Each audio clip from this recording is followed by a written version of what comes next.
Hi, I'm Deborah Abela, author of Max Remy Super Spy, Jasper Zamet Soccer Legend, The Remarkable Secret of Aurelie Bonhoeffer and Grimsdon. 3 years ago, a massive wave flooded into the city of Grimsdon. Most people were saved, some were lost and others were left behind. A group of kids, led by Isabella and Griffin, live in the top of this opulent mansion, and they have to survive sneaker waves, an evil harbour lord called Snedden, and the creeping rumours of a sea monster.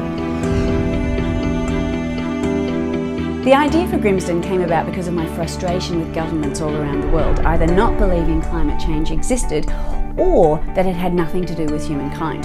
So I thought, what if we woke up tomorrow and everything we knew had been changed forever?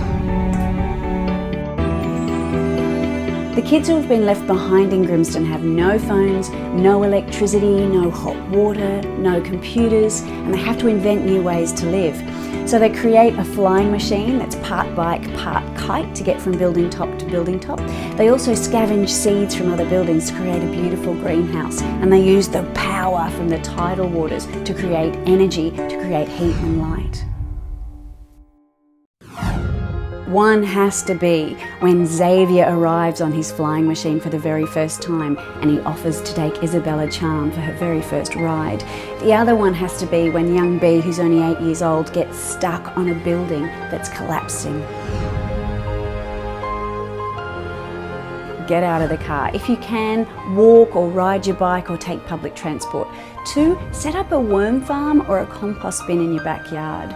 Also, say no to plastic bags. The other one would be to reuse and recycle whenever you can. And finally, say no to bottled water. It takes 7 litres of water to make 1 litre of bottled water.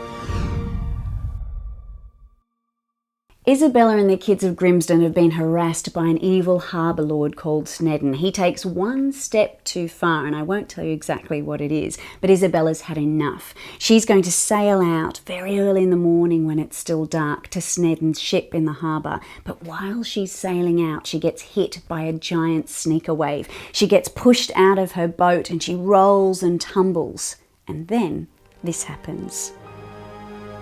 She was lifted up through the waves, only this time she felt something beneath her, something hard and uneven.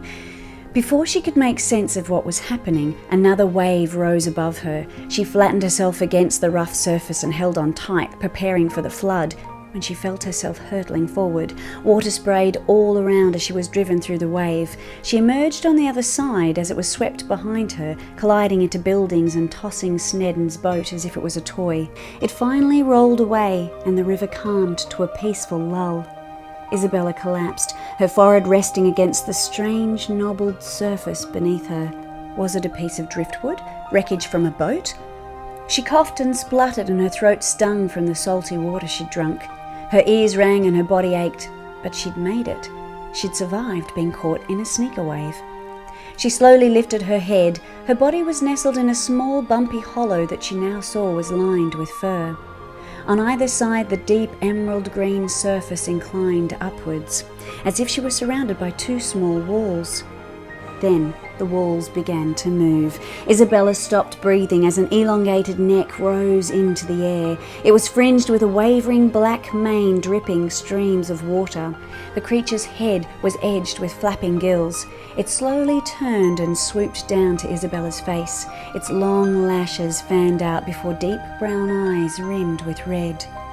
"The Scalene," she whispered and pulled a knife from her ankle. "Stop! Don't come any closer or I'll..." The Scalene opened its mouth and ate the knife in one bite.